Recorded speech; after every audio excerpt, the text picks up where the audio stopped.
බුදුබණ පාදයක් සවන වැකේවා බුදු ගුණ පමණක් හිතට නැගේවා අවසන් වරට මාගේ ඇස්පිය වෙන මොහොතේ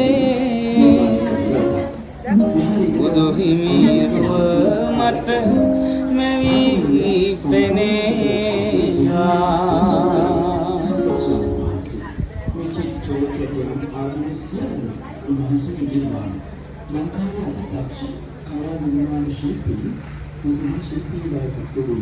ලංකා විවිධ පළාත්වලින් ආපු විශාල ජනතාවක් ලක්ෂ සංඛ්‍යාත පිරිසක් මෙහි සෝදායකත්වය දුන්නා.